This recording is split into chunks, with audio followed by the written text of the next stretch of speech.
శుక్లాంబరధరం విష్ణుం శశివర్ణం చతుర్భుజం ప్రసన్నవదనం ధ్యాయేత్ సర్వవిఘ్నోపశాంతయే.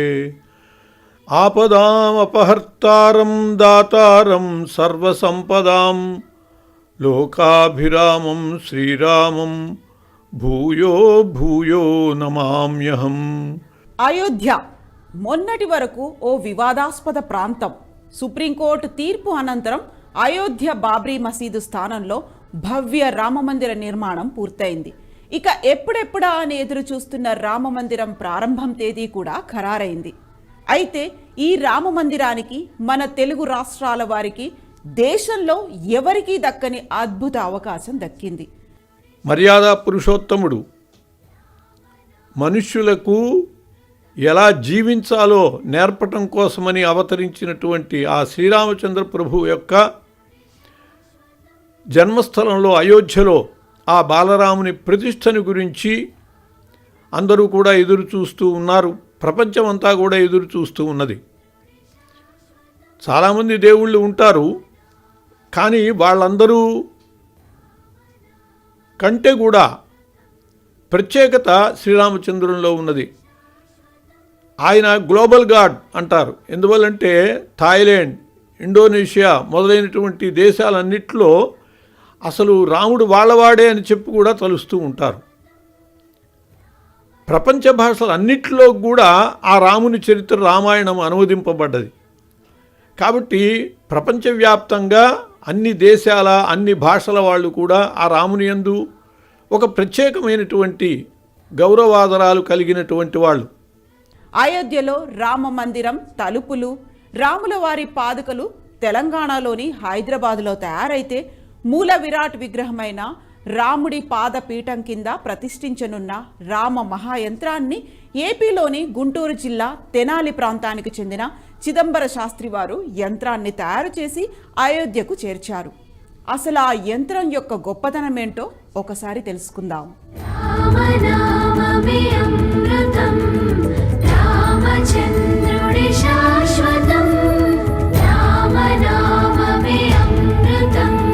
రాములలా అయోధ్యలో రామజన్మభూమిలో నిర్మితమైనటువంటి అద్భుత మందిరంలో విరాజమానుడు కానున్నాడు. మంత్రపూతమైనటువంటి యంత్రం ప్రతిష్ఠించి దాని మీద బాలరాముని యొక్క విగ్రహం ప్రతిష్ఠ కాబోతూ ఉన్నది. యావత్ సమాజము దీనికోసమని విరాళాలు ఇచ్చింది. కాబట్టి యావత్ సమాజానికి కూడా ఏదో రూపంలో ఈ ప్రతిష్టా కార్యంలో భాగస్వామ్యం ఇవ్వాలి, ఆ రామానుగ్రహాన్ని వాళ్ళకి అందజేయాలి అని చెప్పి అక్కడ బాలరామునికి పూజ చేసినటువంటి అక్షతలు అయోధ్య నుండి యావత్ దేశానికి పంపడం జరిగింది.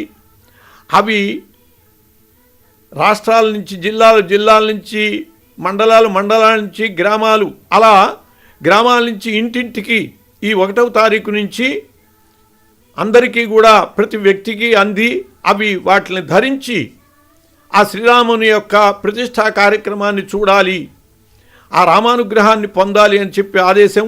ప్రపంచ హిందువులంతా ఆతృతగా ఎదురు చూస్తున్న భవ్య రామ మందిరం జనవరి 22న అట్టహాసంగా ప్రారంభం కానుంది. ఇందుకు సంబంధించి అన్ని ఏర్పాట్లను ఆలయ బాధ్యులు సిద్ధం చేస్తున్నారు. 2500 ఏండ్లు నిలిచి ఉండే అద్భుత ఆధ్యాత్మిక కట్టడంగా నిలిచే ఈ ఆలయ నిర్మాణంలో ఇనుము వాడకుండా ప్రత్యేక శిలలతో అందంగా నిర్మించారు.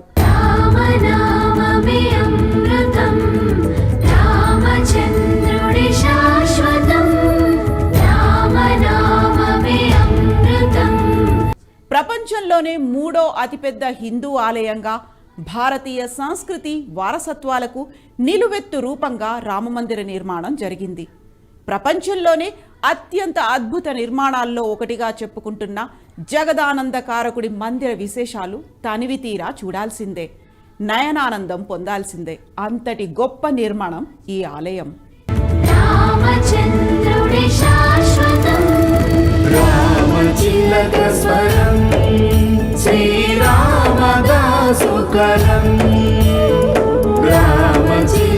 స్వరం శ్రీరామదా జగదభిరాముడి జన్మస్థానమైన అయోధ్యాపురి సర్వాంగ సుందరంగా ముస్తాబవుతోంది. రామ మందిరం ప్రారంభం, విగ్రహ ప్రాణప్రతిష్ఠకు సమయం దగ్గర పడుతుండటంతో నిర్మాణ సుందరీకర పనులు శరవేగంగా జరుగుతున్నాయి.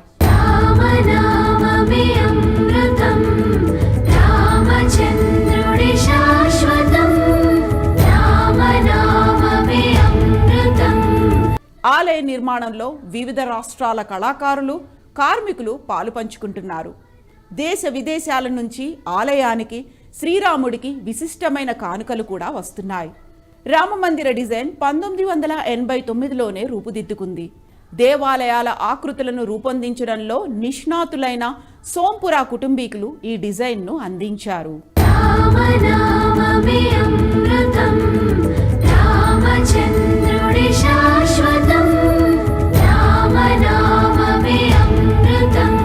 ఇక ఈ అయోధ్య రామమందిరం ప్రధానాలయం తలుపులతో పాటుగా ఇతర తలుపులను నిర్మించే కాంట్రాక్టును తెలంగాణ రాష్ట్రంలోని సికింద్రాబాద్ బోయినపల్లిలోని అనురాధ టింబర్ డిపో నిర్వాహకులు దక్కించుకున్నారు. రాష్ట్రంలో యాదగిరిగుట్ట ఆలయ ద్వారాలను కూడా ఈ కంపెనీనే ఎంతో నాణ్యతతో తయారు చేశారు. మా కంపెనీ ఇంతకుముందు యాదగిరిగుట్ట దర్వాజాలన్నీ చేసిందండి. ఈ మధ్యకాలంలో యాదగిరిగుట్ట కూడా చేసాం. యాదగిరిగుట్ట ఈ మధ్యకాలంలో కట్టిన పెద్ద టెంపుల్. అంతేగాక మేము చాలా ఆర్ట్ వర్క్స్ చేస్తాం. In the sense Anantha Padmanabha Swamy sculpture కూడా చెక్కాము, రాముడి బొమ్మ కూడా ఒకటి చెక్కుతున్నాము. సో మేము టెంపుల్ డోర్స్లో ఆ క్వాలిటీ ఆఫ్ వుడ్ కానీ, ఆ నాలెడ్జ్ కానీ, ఆ స్కిల్ కానీ మా టీంకి, అండ్ మా కార్పెంటర్స్, మా కార్వర్స్ అందరూ తమిళనాడులో మహాబలిపురంలో మా కుమారస్వామి రమేష్ తపతి అని వుడ్లో ఫైన్ ఆర్ట్స్ స్కల్ప్చర్ అన్నమాట 6 years కోర్స్ చేశాడు అతను చాలా టెంపుల్స్కి వర్క్ చేశాడు. రామేశ్వరం టెంపుల్కి, వీటికి. మా అనురాధ టింబర్స్కి L&T కాంట్రాక్ట్ ఇచ్చింది for making all doors and allied buildings కూడా. Door frames around 100 door frames చేసాము. మెయిన్ టెంపుల్లో 18 డోర్లు తయారు చేసేసాము. అవన్నీ ఇప్పుడు ఈ జనవరి 1వ తారీఖు నిన్నటి నుంచి దే స్టార్టెడ్ ఫిట్టింగ్. మా టీం అంతా ఇప్పుడు డోర్లన్నీ బిగిస్తున్నారు టెంపుల్ లోపల. సో ఒక 1 weekలో మొత్తం పని అయిపోతుంది. సో దీని తర్వాత ఇది ఫస్ట్ ఫ్లోర్ మాత్రమే, గ్రౌండ్ ఫ్లోర్ మాత్రమే. దీని తర్వాత ఫస్ట్ ఫ్లోర్ వస్తుంది. ఫస్ట్ ఫ్లోర్ డోర్లు ఇప్పుడు తయారు చేయబోతున్నాం ఓపెనింగ్ తర్వాత. దాని తర్వాత సెకండ్ ఫ్లోర్, దాని తర్వాత చుట్టూతో ఉన్న ఎలైడ్ బిల్డింగ్స్. సో అన్ని డోర్లు మేమే చేస్తున్నాం. సో ఇప్పుడు phase 1 కంప్లీట్ అయిపోయింది, phase 2 కంప్లీట్ చేయాలి. సో మా కంపెనీ స్పెషలిస్ట్లో ఈ వుడ్ వర్క్లో కానీ, వుడ్లో కానీ చాలా నాలెడ్జ్ ఉంది మా కంపెనీకి. చాలా టెక్నికల్ ఎక్స్పర్టైజు, చాలా స్కిల్. సో అవన్నీ మాకు ఉన్నాయి కాబట్టి మాకు ఈ అవకాశం దొరికింది. అంతకుముందు మేము ఒక వుడెన్ మోడల్ చేసాం అయోధ్యలో.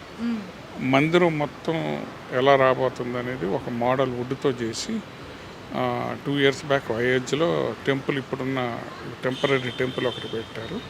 సో బలార్షాలో వుడ్ మొత్తం సెలక్షన్ మొత్తం మా టీమే.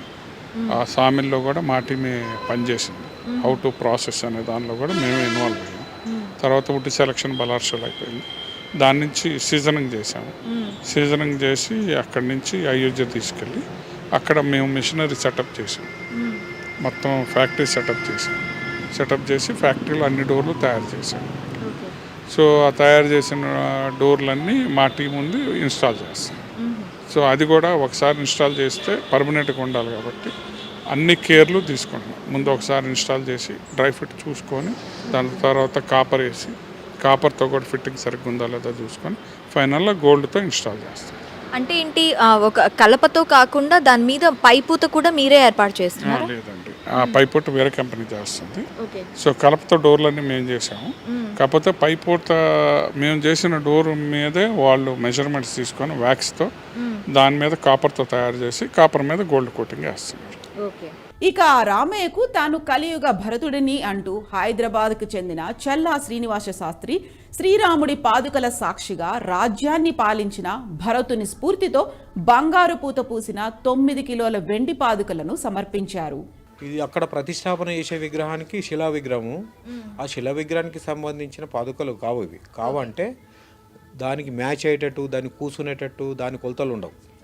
ఇది పాదుకలు, ఇది పూజ చేసుకునేది. స్వామివారికి చిన్న చిన్న పాదాలు పెడితే రాముల వారికి సెట్ కాదు. పెద్ద పాదుకలు అంటే తక్కువ మనము 12.5 అంగుళాలు పొడవు, 5.5 అంగుళాలు వెడల్పు, అది సైజు నిర్ణయం చేసుకున్న తర్వాత ఈ మా దగ్గర ఉన్న శిల్పశాస్త్ర గ్రంథాలు ఏదైతే ఉన్నాయో పాతవి ఉన్నాయో అందులో మేము కొన్ని ఐటమ్స్ అలా చూసుకున్న తర్వాత దాని మీద డ్రాయింగ్ అంటే బొమ్మలు ఏముండాలి ఎట్లుండాలి అనేది దాని గురించి ఆలోచన చేసి దాని మీద సూర్యచంద్రులు,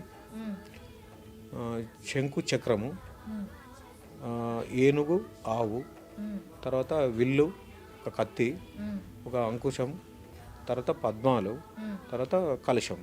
అన్ని మీరు చెప్పినవన్నీ కూడాను విష్ణుమూర్తికి సంబంధించినవి.